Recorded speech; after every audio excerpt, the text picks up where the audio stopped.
Muito boa tarde, tudo bem com vocês? Muito feliz por estarmos aqui novamente. É realmente muito interessante que a gente consiga manter esse costume, manter essa disciplina, esse foco. Já me referi aqui, mas eu gosto bastante da imagem, da comparação, da metáfora da vida, da transição interior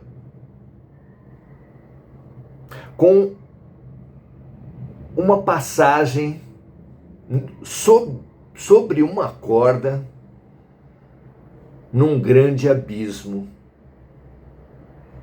Imaginem vocês que há dois picos, uma corda ligando um pico, uma montanha à outra, e nós transitando de uma montanha para outra, equilibrando-nos numa corda. Isso, sem dúvida, nos remete a toda a atenção, toda a importância, toda a atenção que nós precisamos dar a esse momento. Mas essa atenção, ao se dividir em duas, nos fornece uma ótima noção das tarefas fundamentais para termos sucesso nessa transição. Um equilibrista na corda bamba precisa de dois focos fundamentais. O primeiro, claro, colocar um pé na frente do outro e exatamente sobre a corda. Claro, sem isso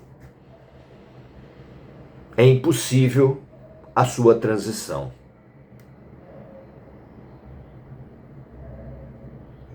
A outra tarefa que é imprescindível, da qual ele retira o equilíbrio necessário para passar de um monte para o outro,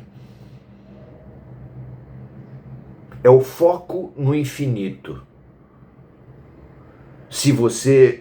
É muito comum que nós já tenhamos feito esse exercício de ficar sobre um pé apenas, ou qualquer outra posição de equilíbrio, você vai ter verificado que manter o foco num ponto específico é fundamental para o equilíbrio. Então essas duas tarefas são imprescindíveis para o equilibrista na corda bamba, e um pé na frente do outro, para nós, é um símbolo da importância no agora. É o momento vivido que concentra todas as pendências importantes vindas do passado e todos os ganhos que precisamos realizar para enfrentar o futuro. Então, o melhor que você pode fazer pelo seu passado é se concentrar no agora. Da mesma forma, o melhor que você pode fazer pelo seu futuro é se concentrar no agora. Ele é síntese, o agora é síntese de todas as nossas determinações. Mágoas e culpas precisam ser digeridas nos desafios do agora.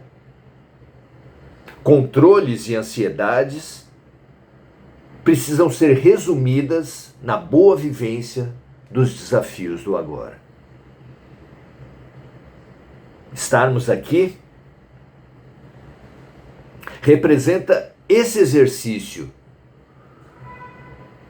de foco ao momento sob a perspectiva da eternidade. Veja se isso faz sentido para você. Para mim, fez muito quando surgiu essa imagem na minha mente. Muito bem, hoje vamos falar sobre a nossa realização. Realização, para a maioria das pessoas, é sinônimo de felicidade. Tal pessoa é uma pessoa realizada. Mas realização significa, traz significados muito mais profundos, muito mais interessantes do que felicidade. Felicidade é uma palavra que explica muito pouca coisa. Realização quer dizer que nós trazemos dentro de nós imensos potenciais, o que condiz com a revelação do profeta confirmada por Jesus de que nós somos deuses, ou como disse ele aos discípulos, vós fareis tudo o que eu fiz e mais. Ou seja, temos enormes potenciais. E a tarefa da vida, a realização, a felicidade da vida é tornar reais os nossos potenciais. Assim como uma criança fica muito feliz a cada aprendizado na escola, na sua oficina de esportes, nós também temos na vida, em cada fato da vida, em cada relação, em cada desafio, interior e exterior, um fabuloso exercício, uma fabulosa oportunidade de realização de potenciais. A isso se resume a vida. É muito possível entender a nossa tarefa, o que nos compete fazer na vida, a partir dessa metáfora, vocês não acham? Muito bem. Nós vamos falar disso, porque estamos tratando do amor interior, e para esse amor interior, para revelação, para descoberta do nosso eu profundo, frente ao nosso eu de conveniência, nós estamos estudando o primeiro milagre público de Jesus. Trata-se das bodas de Caná. Nós lembramos, para aqueles que não assistiram nossos últimos encontros, que Jesus foi com os discípulos num casamento de amigos seus e principalmente de sua mãe. E durante o casamento, um grande vexame se apresentou. Acabou o vinho. E é claro que não havia condições de fazer excursões, buscar uma compra emergencial. Os tempos eram outros. Maria, sabendo mais do que ninguém na terra do que seu filho era capaz, já tendo visto certamente desde a infância fatos paranormais extraordinários, os chamados milagres, lembrou-se dele quando soube da dificuldade e falou: filho, acabou o vinho. E ele, entendendo sua mãe mais do que ninguém em toda a humanidade, eram duas almas gêmeas, são duas almas gêmeas, resistiu à sugestão da mãe, mas diante da sua insistência, que disse a frase perolar dessa passagem, falando aos servos: façam tudo o que ele lhes disser. É Maria recomendando para todos os servos de Jesus: façam o que ele disser. Não se contentem por decorar capítulos e versículos, façam, não é? Jesus foi lá e fez, transformou, pediu que fossem preenchidos os vasilhames com água, transformou em vinho, resolveu o problema, salvou a festa, a bem dizer.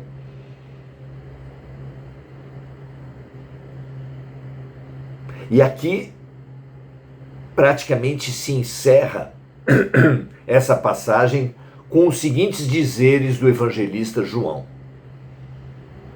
Jesus principiou assim os seus sinais em Caná da Galileia e manifestou a sua glória.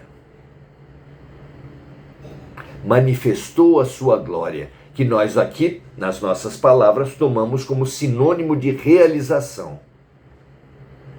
O mestre, o nosso guia, o nosso exemplo, o nosso modelo e guia, iniciou sua trajetória manifestando a sua glória. E continua João, e os seus discípulos creram nele. Depois disso, desceu a Cafarnaum, ele e sua mãe, e seus irmãos e seus discípulos, e ficaram ali muitos dias. Vejam, amigas e amigos, nós nos expressamos por 4 principais canais: sentimentos, pensamentos, palavras e ações.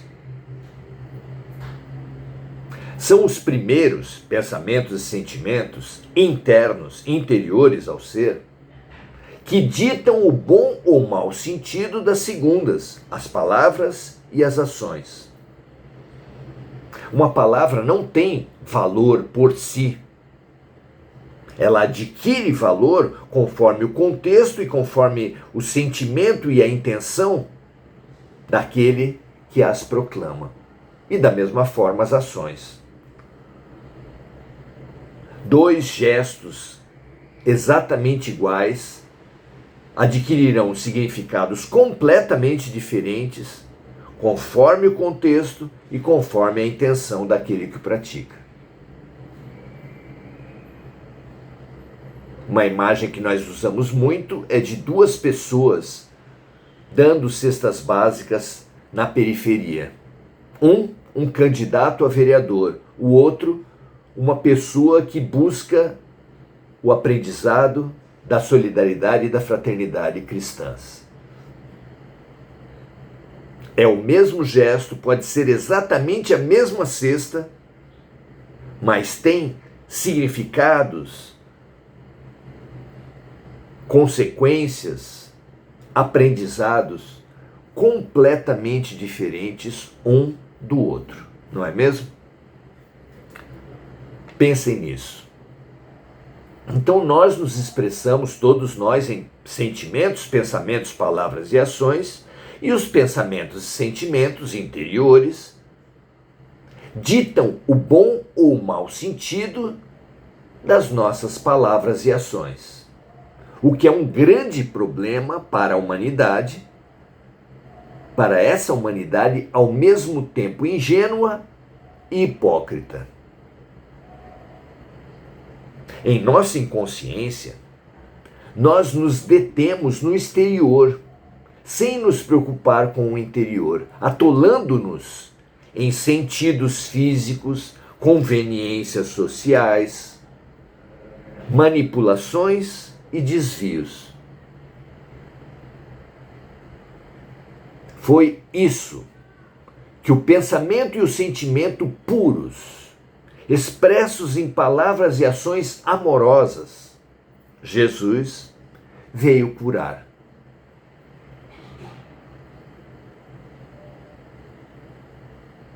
O homem integral veio até as criaturas fragmentadas, nós, para como que colar os caquinhos daqueles que falam o que não sentem, fazem o que não pensam. Nós. As instituições erguidas em nome de Jesus, porém, só conseguiram reprimir atos e promover palavras, se mostrando muitas vezes um antro de venenosos pensamentos e sentimentos.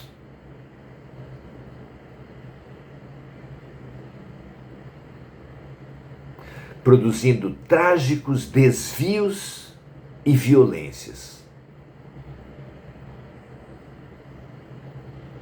As cruzadas, a Inquisição, as perseguições aos paranormais e médiuns, aos protestantes, aos muçulmanos, aos cientistas, algumas das piores páginas da história humana foram realizadas em nome de Jesus.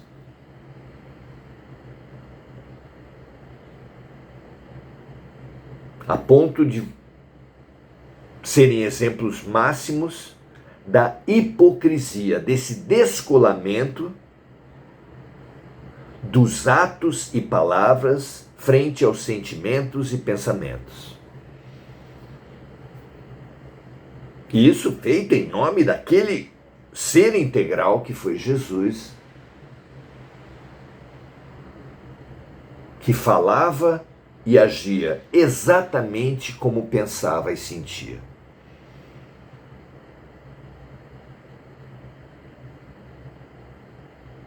Jesus anunciou que chegariam tempos em que a fé não seria mais vivida em lugares e práticas cerimoniais sacramentadas, mas em espírito e verdade.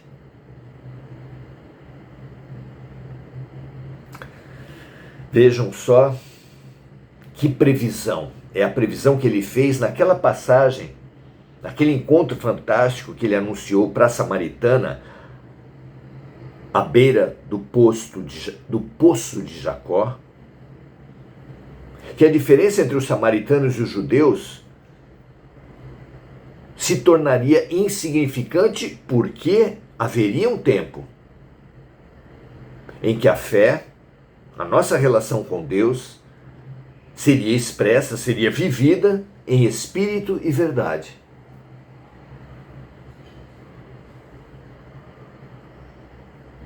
Óbvio que esse tempo ainda não chegou. Mas óbvio também, pela importância da religião, pela importância dessa religação da criatura ao Criador, que essa conquista da integralidade humana é a condição para nossa regeneração interior, para alcançarmos a regeneração do planeta.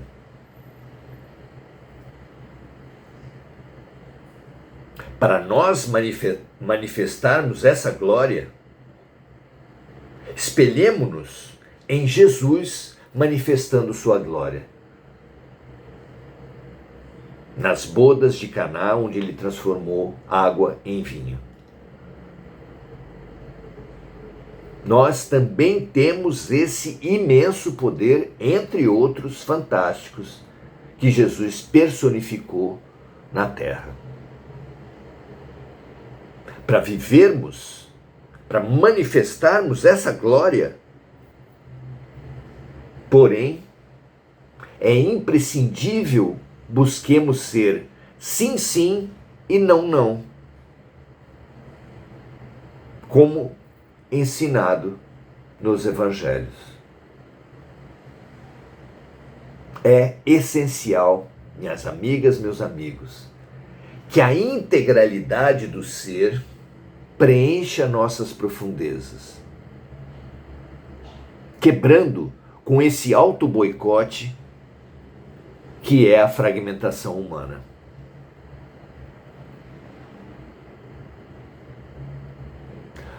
Essa fragmentação hoje atua sobre nós de uma maneira a nos paralisar. É como se sobre um determinado objeto incidisse uma força para a direita,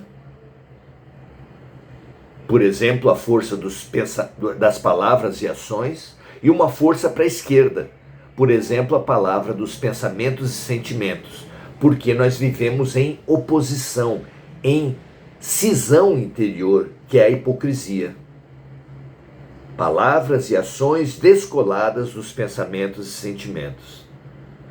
Ora, se uma força tremenda nos puxa para a direita e outra força tremenda de igual intensidade nos puxa para a esquerda, só poderemos ficar paralisados.